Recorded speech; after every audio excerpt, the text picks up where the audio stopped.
All, this is Gurpal Singh from Gursur Education, and in today's video lecture, we are going to continue with uh, another topic regarding financial management, and that is going to be regarding capital budgeting.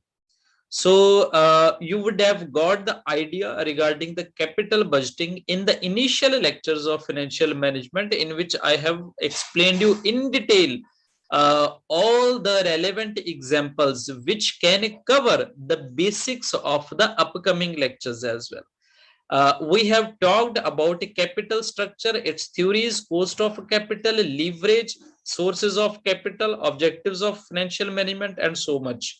So in this video lecture, I shall be talking that where you can apply your funds so that you can easily achieve the objectives of your firm for maximization of a profit and maximization of wealth.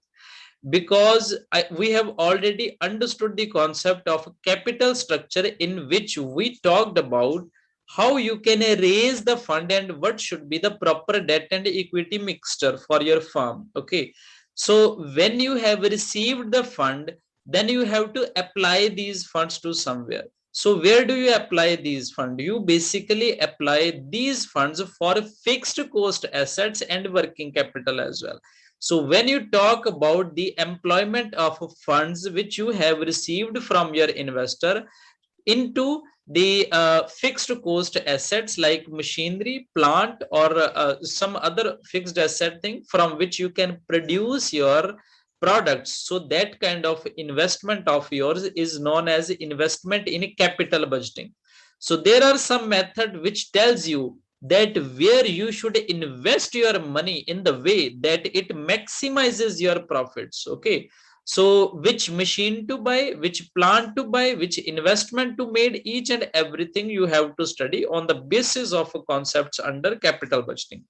So this chapter is very important and very beautiful as well. We can say that very knowledgeable, because it makes you capable of taking the wise decisions, like what is going to be profitable opportunity for you. I shall be teaching you that if there are 5 investment opportunities available to you, then which opportunity you should accept and which other opportunity you should reject. Okay, so there are some defined criteria on the basis of which the decision is taken, and this is known as capital budgeting decisions. So I hope you had got the idea and the structure of this video lecture. Now just going to share the screen with you. I hope you would enjoy that, just to see and clear your concepts. All right, so now we are going to talk about capital budgeting. I hope you would have gone through, or you would have understand the complete structure and the criteria of what we are going to discuss in this particular lecture.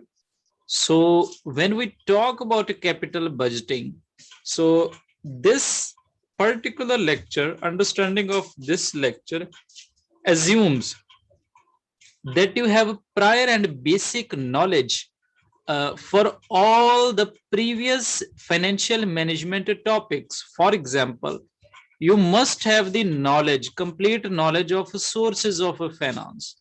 After that, you must have the knowledge regarding the capital structure and their different mixture. After that, you must have the knowledge of cost of capital, and finally the leverage as well. So knowledge of all these topics are necessary for understanding the concept regarding capital budgeting. I hope you would have gone through from all these video lectures, because we have provided to you all the video lectures in detail. So if you have gone through from those topics, then understanding capital budgeting becomes very easy for you. So basically, two kinds of questions I am going to answer right now. Why we are going to study this chapter? The only reason being, we should have the knowledge of how should we spend the money. How should we spend the money on different proposals, on different assets? Okay, so just giving you a very simple example, this is your business. Okay, we have already gone through, we have already understood regarding the basic sources of a finance. So what's your first job? Your first job is to find the objectives of your business, and after that obviously you need money for the investment. And when you need money, you try to find some sources of finance. From these sources you get the money.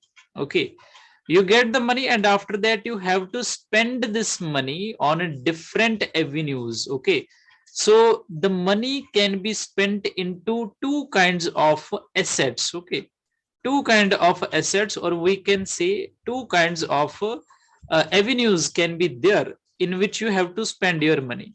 The first are going to be the fixed assets. Okay, fixed assets.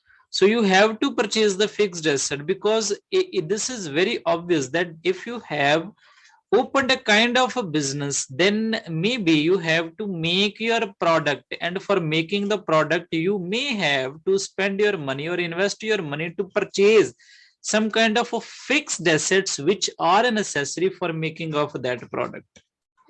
And the second avenue, for which you spend the money which you have collected from the investment by your investors, that is in the current assets or the working capital. Okay, so you would have got the idea right now that all these two things we have to study in detail. The first is spending your money in the fixed assets, and that is the concept of capital budgeting. And when we shall talk about spending your money in current assets, that shall be the separate topic and separate lecture regarding working capital management. And these two things we have to study in detail. So in this video lecture, we should be concerned about capital budgeting decisions only. So what are these decisions? So why we have to study this specific topic right now? You already have got the idea that whatever the money you get, you have to spend into purchase of a fixed asset, so that you can easily spend that money, and these assets should be productive for you.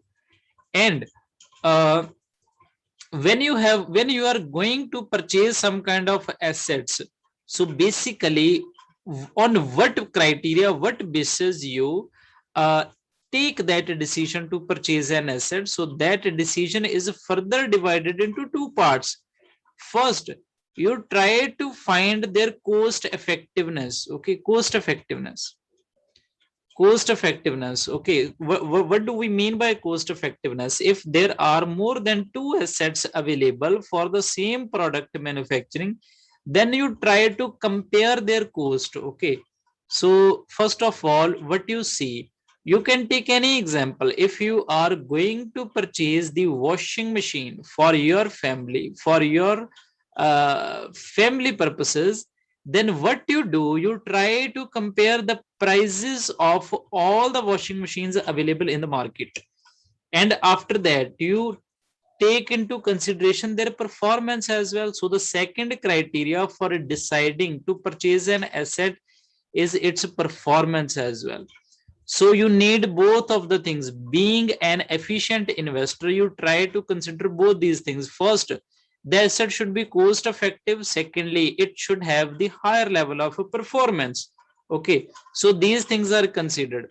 So on that basis, being said that you have so many techniques to develop, you have so many techniques on the basis of which you can uh, make into the conclusion, or you can decide whether you should purchase an asset, whether you should accept the proposal to purchase an asset, or you should not purchase the asset, or you should reject the proposal to purchase the asset. Okay, so there are some techniques on the basis of which you get to know that whether it's beneficial to purchase an asset or it's not beneficial to purchase an asset.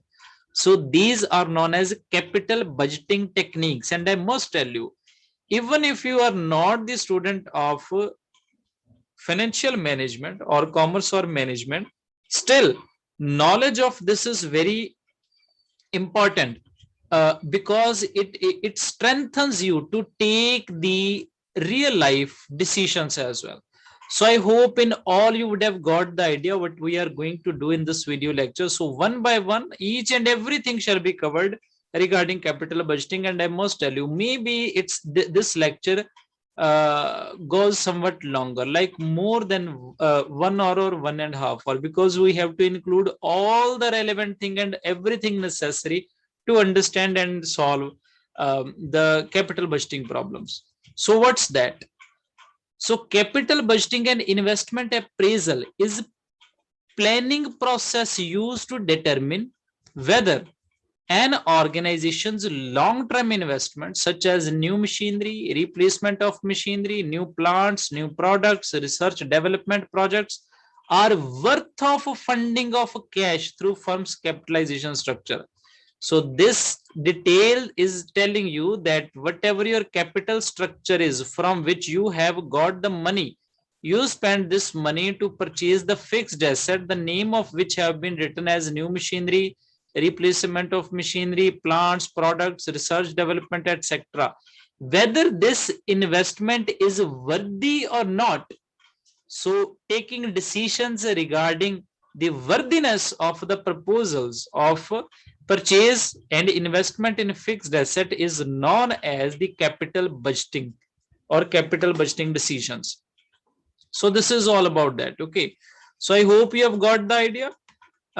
Next is there are three kinds of basic capital budgeting decision. The first decision is accepting or rejecting the decision, and this is very simple. Okay, you are going to purchase a machine for which the alternative is not available. So for which the alternatives is not, oh, there is only one machine. You just go there and you just try to compare two things only. The first is cost. If this is within your reach, then you can purchase that. And after that, you try to see its performance. So for that, you just compare that whether whatever the expectations of yours are regarding this machines, whether this machine can meet these expectations or not. And if this meets, then you purchase that. If it doesn't meet, then you don't purchase that. This decision is known as acceptance offer or a rejection decision. The second kind of decisions are mutually exclusive project decisions. Okay, so there can be some different alternative availables like machine A, machine B, machine C, machine D. There are some different machines. So all can make a separate products and individual and same products as well. And all are offering the different features. Then you have to compare which machine to buy and which machine to reject. So these kind of decisions are known as mutually exclusive project decisions, which can yield you the same return, but which offer the different features. So the criteria is always the same. First, you try to compare the cost, and second, you try to compare the performance. And the third kind of decision in capital budgeting is capital rationing decision. This is obviously very easy. Okay, so what's that? There are number of proposals. These are more than one.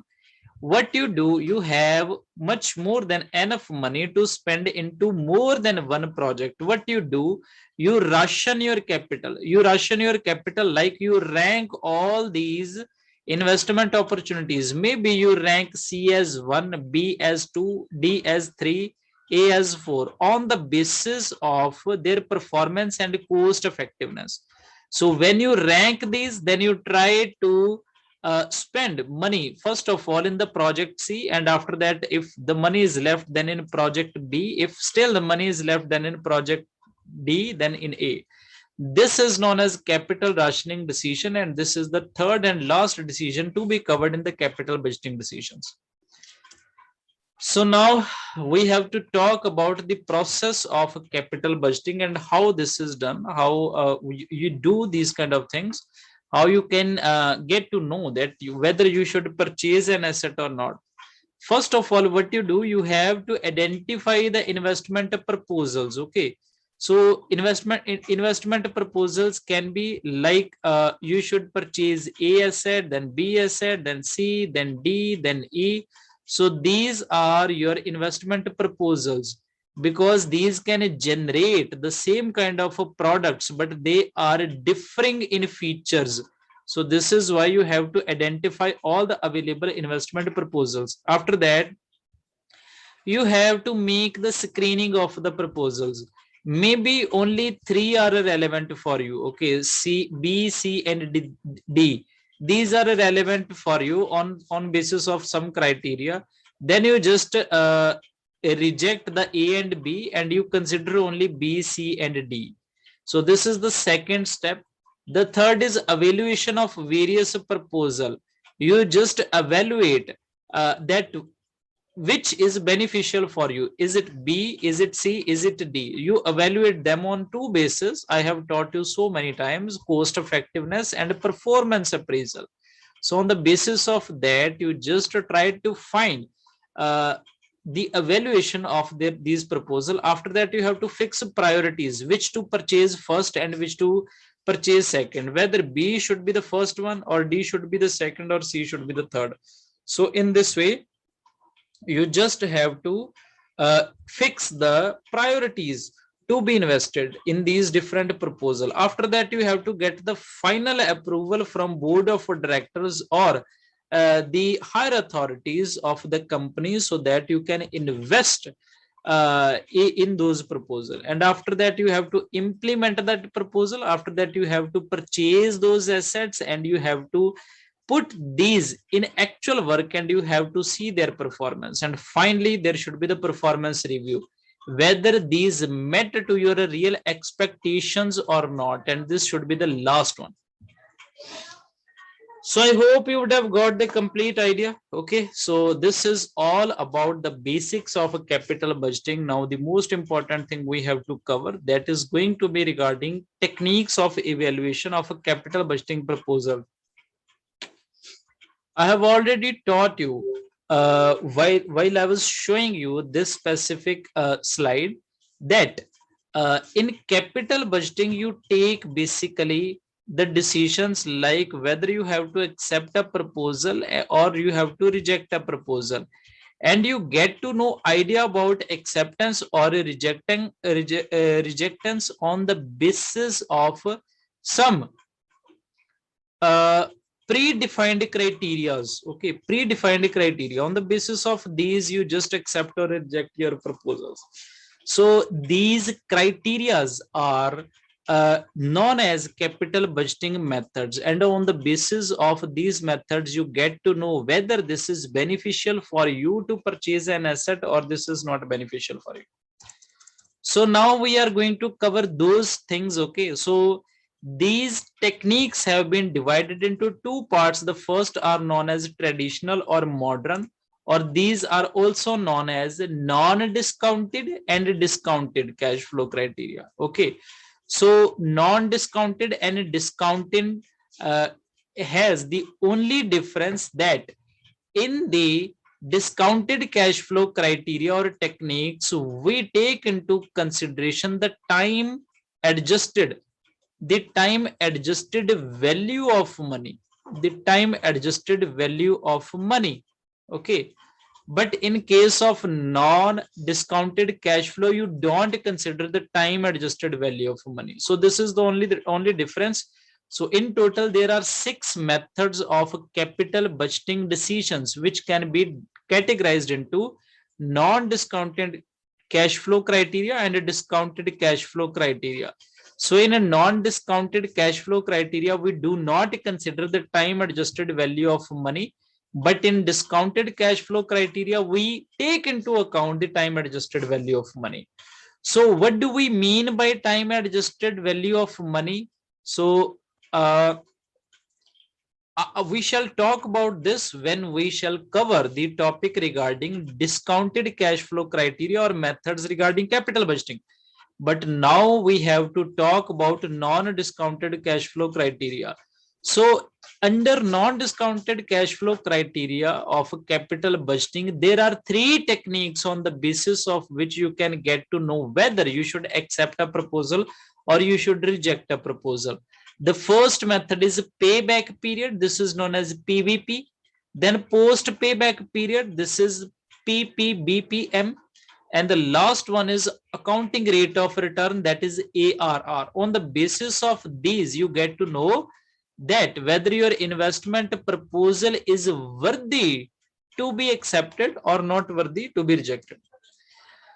So first we are going to talk about payback period method. Okay, so what does it mean? So this is the traditional method of capital budgeting. It tells you it is basically the number of years required to recover the original cash outlay invested in the project. Suppose you have purchased a machinery for 1 lakh rupees. Okay, 1 lakh rupees. In how many years? In how many years you shall be able to recover the original cost of investment? This is known as a payback period method. Okay, so hope you have got the idea. So it is the number of years required to recover the original cash outlay invested in a project. So this is that. So there are two methods to compute the payback period. Okay, so the first method is applied when CFAT, that is the cash flow after tax. So wherever CFAT is written, that means cash flow after tax. Okay, so if this, you have got the idea regarding payback period method, and now I have taught you that we shall be describing the payback period method into two categories. The first, when you have constant CFAT, that means your earnings are constant yearly.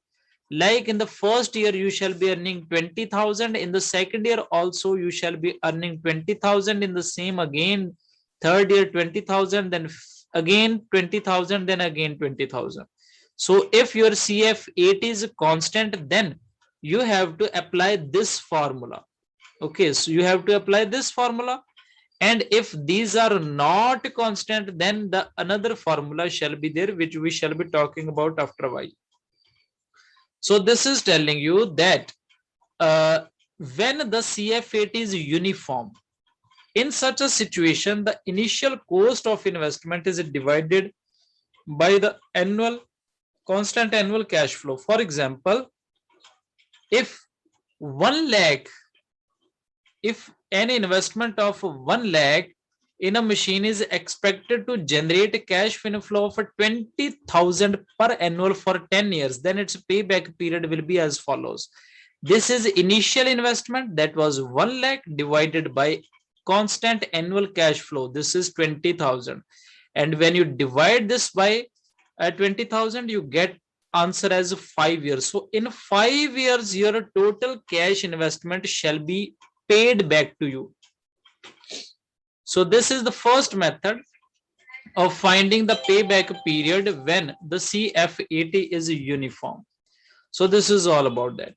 But what happens if CFAT is non-uniform? Non-uniform cash flows. The second method is used when project CFAT is not equal. In such a situation, what you have to simply calculate yourself. Okay, like maybe in the first year it's giving 15,000, in the second it's 25,000, in the third it's earning only 12,000, in the next year it's earning 28,000, and finally it's earning the 40,000.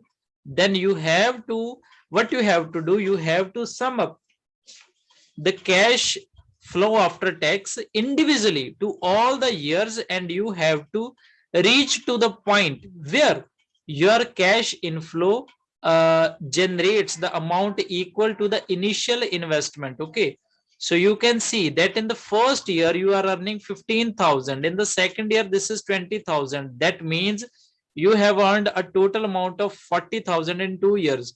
In third year this is 12,000, that means 52,000 has been covered in third year. In the fourth year this is 28,000, that means 80,000 has been covered after 4 years.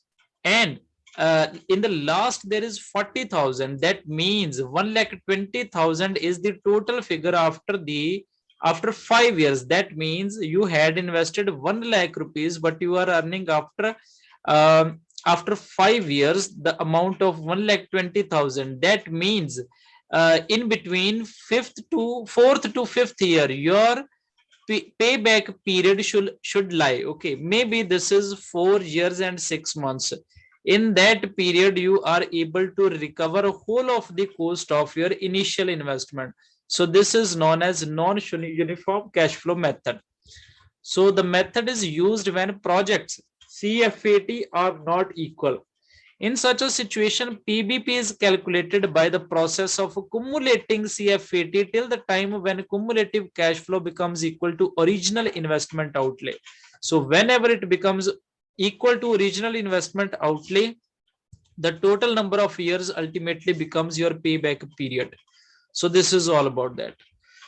So what is the decision rule in case of a payback period method? Okay, so what's the decision rule? So for each of the method under capital budgeting, you must be aware of the decision rule. The first is the PBP can be used as a decision criteria to select investment proposal if PBP is less than maximum acceptable payback period. Maybe you want to recover all the cost within 5 years. So if a machine is offering you to pay its initial cost back in 5 years, then you should accept this proposal. So the criteria of number of years you decide yourself only. Okay, so if PBP is greater than maximum acceptable payback period, then reject the proposal. Suppose you are expecting your investment to be recovered in 3 years, but the machine is offering to be recovered initial investment in more than 3 years, then obviously you shall not accept it. You shall simply reject it. So the criteria of acceptance and rejection lies on the basis of your own criteria of maximum acceptable payback period. That can be any number of years. So this was in detail about all the things regarding payback period method. That was the first method under non-discounting cash flows for capital budgeting investment decisions. The next one is a discounted payback period. So what do we mean by that? So we shall talk about discounted payback period when we talk about time value of money. Okay, so it's all same with the previous payback period, but what you do, you just consider time value of money as well. Time value of money. I have not taught you time value of money yet, but we shall be talking soon when we shall be covering the time adjusted or discounted cash flows. So after that, we shall be talking about this. So the second method of finding the acceptability or rejectability of specific proposals is the post payback period method. So this should be covered. Okay, so this should be the second method. So what's that? So payback period method has a serious limitation. It has a serious limitation. So what's that limitation? So this limitation is that it considers the cash flows only for the period in which the initial investment is recovered. Okay, so suppose you had invested 1 lakh rupee and the machine repay you back in 5 years. All the initial cost is recovered in 5 years, but it's not that after 5th year the machine destroys. Okay, but it works for more than 5 years. It can work for 6, for 7, 8, 9, 10, or if the condition is good, it can work for 20 years as well. So the years in which the initial investment is recovered, that is known as a payback period. But the years which are generating the revenues even after recovering the initial cost, that period is considered to be post payback period. So some authors consider that the machines should be purchased not on the basis of their payback periods, but these should be purchased on the basis of post payback period method. So if the post payback period profitability is higher in some proposals, then what you should do, you should accept the proposal, else you should reject the proposal. I hope you have got the idea. Now learning and going through lines should not be very difficult for you. So that was the limitation of payback period. I have already taught you. Okay, so this is the improvement over payback period method that can be taking into account returns receivable beyond payback period. So this was that. So in that, what should be your acceptance or rejection criteria? What should be that? So it should be very simple. If the post payback period is more for a specific machine, then you should purchase that machine or you should invest into that. And if the post payback period is not generating that much revenue, or this is not beneficial for you, then you can just reject that proposal. So this is just the criteria of post payback profitability. Okay, so this is the second one. And the third method of a capital budgeting decision is accounting or average rate of return. This is ARR. So that do not take into account the cash flows after tax, but that take into consideration the actual accounting profit into account. The only difference is that. Else this is very easy to understand. So this method is also known as the return on investment or return on capital employed method, and it use the accounting information rather than cash flow. So what is meaning? So average rate of return is the ratio of average after tax profit.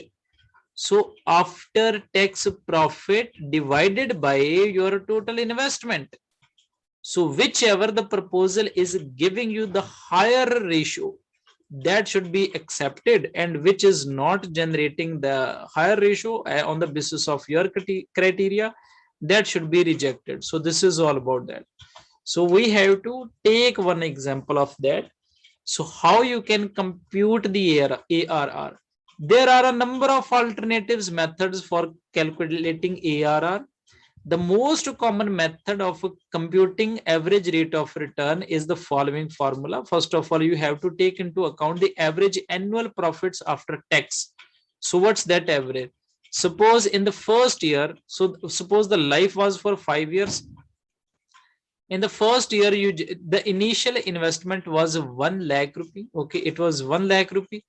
In the first year, you generated 20,000, then you generated 30,000, then 40,000. After that, you generated 10,000 only. And after that, you generated 50,000 in the last year. Okay. So what you have to do, you have to sum up all these figures, all these profits, and you have to find their average. Like after summing up all these, I think approximately you should be getting 1,50,000, and you have to find their average. So when you find their average, for finding the average, you have to apply the formula of sum of all the elements divided by total number of elements. And when you do that, you get the figure of 30,000. So this is your average annual profits after tax. And you have to divide this average annual profits by your initial investment, that was 1 lakh, and you have to find their percentage, and that percentage shall be 30%. So whichever offer is offering you, proposal is offering you higher average rate of return, that should be accepted, and which is not generating that much revenue, then you can just simply reject that proposal. So the average profits after tax are determined by adding up profit after tax for each year, dividing the result by number of years. So this is the basic criteria under ARR, and I hope that was not difficult for you to understand. So maybe you have decided that you have to earn 25% average rate of return. So if any machine or any investment proposal giving you 20% or higher than that, then you should accept that. And if it's not giving you 25% or it's giving you lesser than that, then you should reject the proposal. So this should be the proper criteria. So what does the decision rule say under the average rate of return? So if the ARR is higher than minimum rate established, minimum rate can be any, like in our example, it was 25%. So if this is higher than 25%, you should accept the proposal. If ARR is lesser than minimum rate, then you should reject the proposal. So this is the decision rule under the average rate of return method. And this is all about that. I hope you have got the idea. So by this, we have completed the first three methods, which were the non-time adjusted, or we can say simply the non-discounted cash flow criteria, in which we did not consider the time value of money. But now we shall consider the time value of money. Now it's time to explain you what do we mean by time value of money. You know that inflation is there. Inflation means general rises in price. Okay, so the value of 1 rupees, value of 1 rupee do not becomes the same 1 rupee after 1 year. Suppose you are holding 100 rupee note today, and today I'm just taking a hypothetical example. This is 1st of January 2022, and after 1 year, that is 1st of January 2023, the value of this 100 rupee which you are holding at this date shall not remain the same at after 1 year. Okay, it shall be reduced, because the time value of the money reduces. The only reason being the purchasing power of the money decreases with the time, because of the inflation effect. Okay, so whatever the money you are holding right now, it does not have the same value after a specified period of time. So you have to adjust the value of your money on the basis of time. And luckily, now what we have to do, how we can calculate that what shall be the value of your 100 rupee note after 1 year. What should be its value?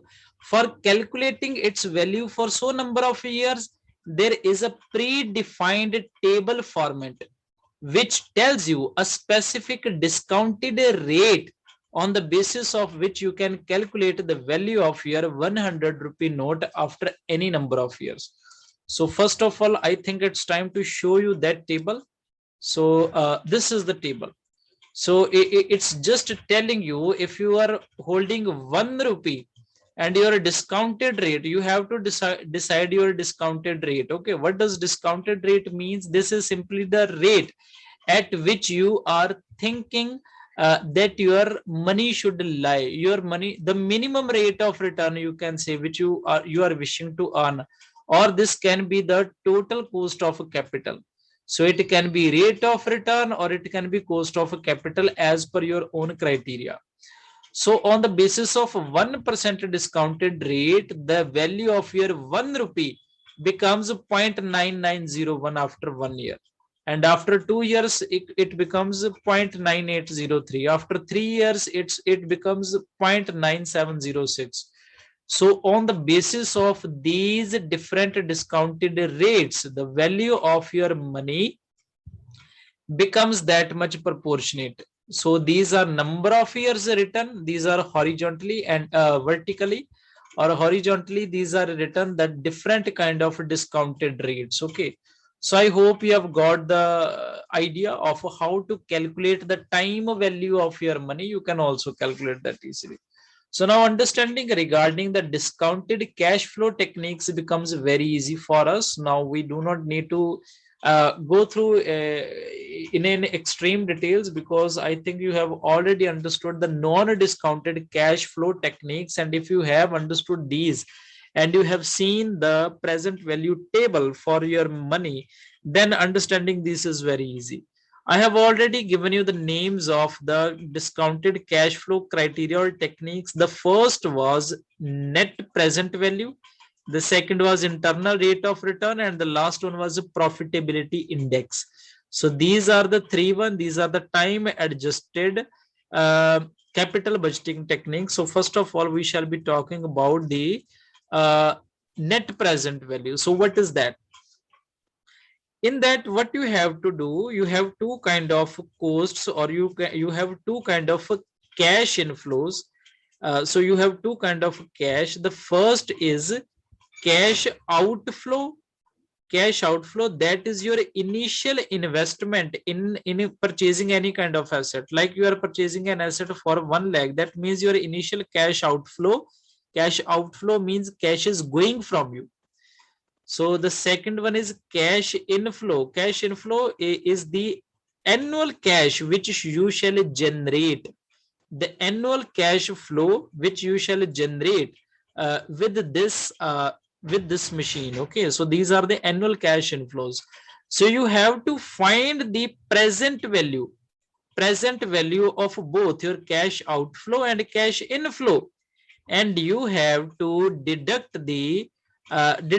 subtract these two items, and only after that you can get to know the idea whether you should accept the proposal or you should not.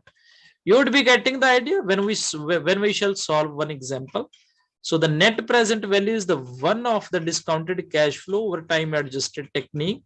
So net present value is the difference between present value of future cash inflows and present value of initial outlay.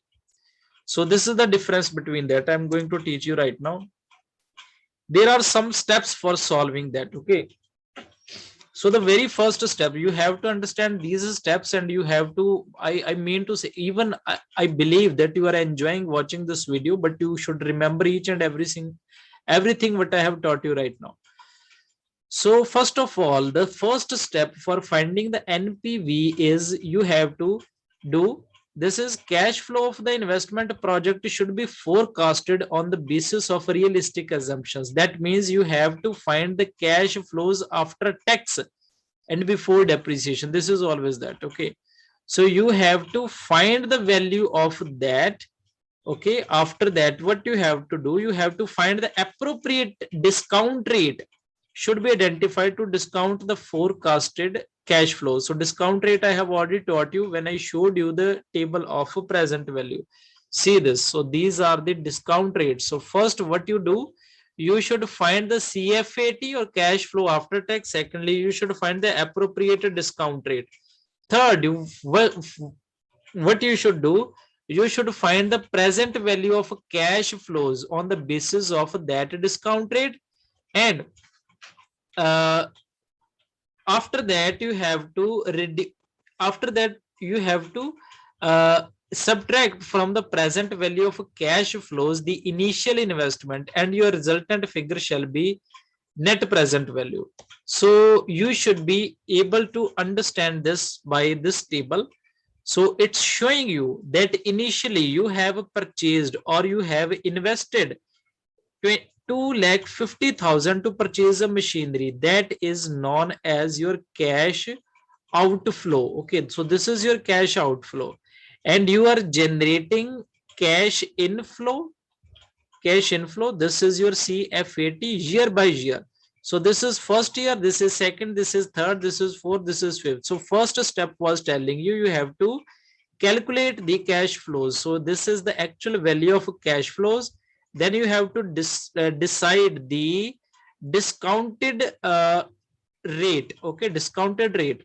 So this is the discounted rate. On the basis of this rate, you have to write this table from the given present value table. So present value table is with you, and these values are calculated by taking into account or by taking this value from present value table simply. And then what you have to do, you have to multiply the actual cash flow with this discounted rate, and you have to find the present value of each and every cash inflow. And when you have found their present value, you have to just sum these up. Okay, so that shall become your present value of cash inflow. And from this value, you have to reduce the initial investment, that is 25 lakh, and the resultant figure shall be your net present value. You can see this is positive Positive means your present value of cash inflow is greater than the present value of your cash outflow. So this is all about that. So on the basis of net present value, you can decide whether you should accept a proposal or you should not accept. So what should be the decision rule? Decision rule is very simple. If NPV is greater than 0, that means this is positive. This is generating you positive returns. Then you should accept the project.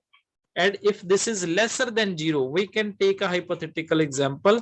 If suppose if the sum of a present value comes to be 2,30,000 only, but your initial investment is 2,50,000, that means you are accruing the losses of 20,000. That means this is greater than 0. If your NPV is lesser than 0, if your NPV is lesser than 0, that means you have to suffer the losses. That means you should reject the proposal. But in case your NPV is greater than 0, that means you are generating the higher cash inflows, then you should accept this proposal. And this is all about that. So I hope you have got the idea. This was all the decision rule, and this was all the details regarding present value, net present value. And I hope you have got the idea regarding the difference between present value and net present value. So present value is simply calculated for single or individual cash flow. So this is cash flow for first year when it is multiplied by the appropriate present value figure. So that generates you the present value of 1 year. Okay, so this is present value of second year, this is for third, this is for fifth, this is for sixth. And net present value is simply the difference between present value of a cash inflow minus present value of a cash outflow. And when you do that, this generates you the net present value. And the decision criteria, I think I have already told you. So now we are going to move further, and this is going to be the next criteria or the next method or technique under the capital budgeting method. And this is going to be relating to profitability index. Okay, so this is also found on the basis of net present value approach. I have already taught you this in detail. The only difference I shall be teaching you in this topic. So profitability index is also known as a benefit cost ratio. It is similar to NPV approach. So profitability approach measures the present value of returns per rupee invested, per rupee investment. Okay, so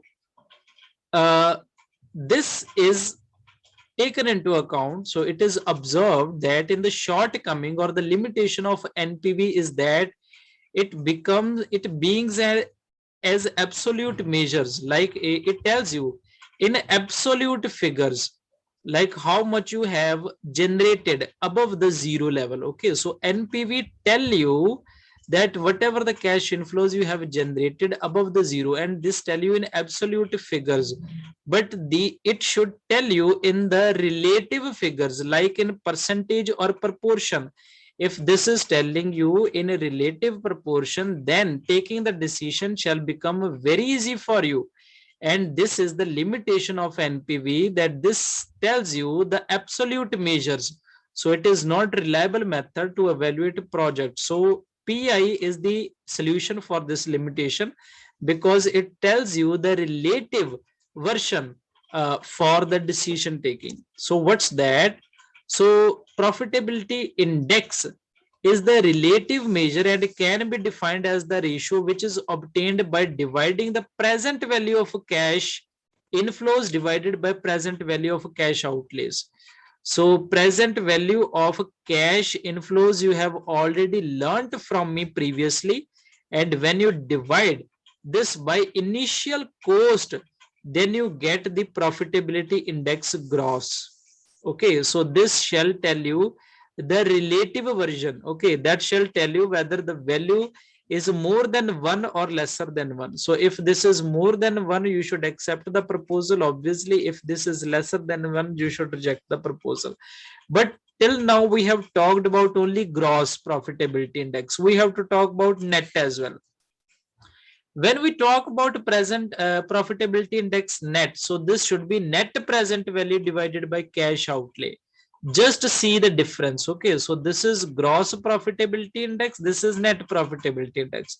In a gross profitability index, we take into account so I'm writing here again, I think I have rubbed it. So this is gross, this is net. In case of gross, you take into account the present value of cash inflows divided by present value of cash outflow or initial investment. But in case of net, you take into account net present value and present value of cash outflow or the initial cash outlay. Just to see the difference, NPV is equal to cash net present value, uh, present value of cash inflow minus present value of cash outflow, which we have already learned in the previous method of capital budgeting. So this is all about that. Okay, no, it's not very difficult to understand or comprehend. I hope you have got the idea. So what is the decision rule? It's very simple. If a PI ratio is more than 1, that means you are gaining the money. And when you are gaining the money, you should accept the proposal. And in case PI is lesser than 1, that means you are losing the money. When you are losing the money, you should simply reject the proposal. That should be the criteria of acceptance or a rejection of a specific method or specific proposal of capital budgeting. So selection of a project with profitability index method can also be done on the basis of a ranking. On the basis of ranking, this also can be done like capital rationing I have taught you. So there is nothing difficult. So what we have to do now, this is going to be the last method, and that is going to be regarding internal rate of return method. So this is the last method to be understood right now, and after that we shall be able to cover almost everything regarding capital budgeting, and then we shall be left only with the risk evaluation methods. So these shall also be discussed, I think, in this video lecture only. So this is internal rate of return method. So what's that? What does that tell you? So internal rate of return is most important and famous and widely used method for capital budgeting decisions. First of all, I'm going telling you its importance. Secondly, the internal rate of return is a discount rate that equates the NPV of an investment opportunity with 0. When your net present value becomes 0, what's the level? What is the discounted rate at which the net present value becomes 0? That means your present value of cash inflow equals present value of cash outflow. That means your earnings or your inflows becomes your outflows. In how many years, at how much discounting rate it happens? So that rate which makes these both equal, that rate is known as internal rate of return. On the basis of that, you can also decide what to purchase. So it is the compound annual rate of return that the firm will earn if it invests the project and receives the given cash inflow. So see, this is CT, cash inflow at a T period. This is initial investment. With one example, you will be able to understand this completely. When any project generate uneven cash flows, the IRR can be found by trial and error method, which is going to be calculated right now. So if the calculated present value of a cash inflow is lower than present value of cash outflow, lower rates should be tried and vice versa. With an example, you will be able to understand this. So for example, a project cost 32,000. So cash outflow is 32,000 and this is expected to generate a cash inflow of 16,000, 14,000 and 12,000 at the end of each year for the next 3 years. So you have to calculate the internal rate of return. Okay, so we have to calculate that, and now I'm just going to calculate it. So how you can calculate it? You have to make the table of internal rate of return. This is the table. This is year have been written. This is first year, second, third year. Cash inflows have been written. This is 16,000, 14,000, and 12,000.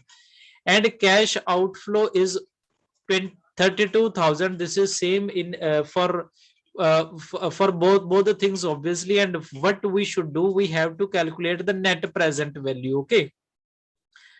So first of all, we have to find this value on the basis of a trial and error method. Why I'm using trial and error method? Because cash flows are not same for all years. These are different. So what should be your basic criteria? First of all, just take any hypothetical discounted rate. We have taken 10 here, okay, for example. So with that rate, find what are the values for first 3 years for this specific discount rate. So these are 0.909, 0.826, and 0.751. And after that, just multiply cash flows with these figures and get the present value of individual yearly profits. When you have found that, you just sum these up. These shall be the present value of all your cash inflows. And after that, you just have to subtract the cash outflow and find the net present value. You can see that the net present value is in a positive figure. This is 3,120. That means the present value of cash inflow is greater than cash outflow. But what is IRR? IRR is the situation in which the present value of cash inflow becomes equal to cash outflow. So what you have to do for finding this equality condition, you have to increase the discounted rate till the time that the value of NPV becomes negative. Only then you can find the exact internal rate of return. So what we have to do, previously we had taken 10 as our discounted rate. Now we can take 18. You can try 12, you can try 14, you can try 16, then 18. I have already tried, but only 18 was following the criteria. That's why we have written here 18 only. So on the basis of 18%, you have to see the present value table, and you have to write here the figures for the first 3 years, and you have to multiply these cash flows with these figures now. And when you calculate these, you have to write the present value of individual cash flow per year. And when you have found the present value, you have to sum these up, and you have to reduce the cash outflows from that and find the NPV. And in this case, the NPV becomes negative. Now you can see that if you are using 10% rate of return, then your NPV is positive. But when you are using 18% discounted rate, then your NPV is negative. What does that mean?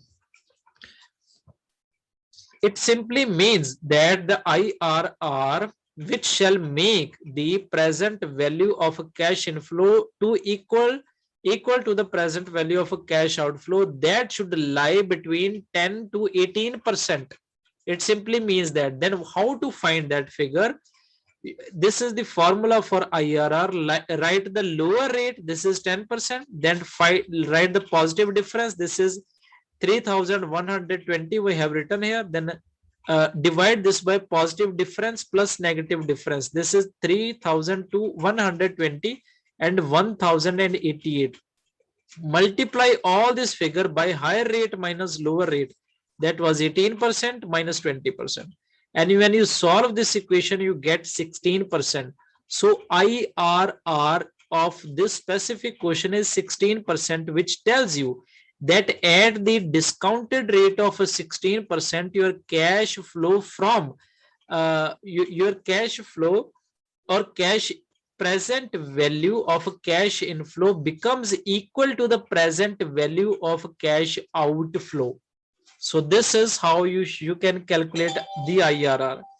But what should be the decision criteria? Decision criteria should be if you know that I have already taught you regarding overall cost of capital. Okay, overall cost of capital. And now I have taught you regarding IR, that is internal rate of return at which the present value of cash inflow becomes the equal to the present value of cash outflow. So now what should be the criteria? Criteria is very simple. If IRR is greater than your cost of capital, then you should accept the decision. Why? Because you are at gaining position. Obviously, your overall cost of capital is 10%, but suppose IRR is 16%, that you are earning 66% more. That means you should accept the proposal. But in case your IRR is lesser than cost of capital, suppose it's 8% only, but the cost of capital is 10%, then you should reject the decision, because you shall be bearing the losses if you accept that proposal. So this was regarding IRR. So in detail, I think I have taught you a lot in this video lecture till now. Nothing is left, only the thing is how to find the variability or the risk associated with the different projects. So in this video lecture, I'm telling you again and again, this was very important topic. So many times the question has been asked, and highly probability is there that the question can be asked in future as well. So we talked about capital budgeting, then their decision, then process, and after that the details of capital budgeting techniques. The first one was the non-discounted cash flow criteria, and then the discounted cash flow criteria.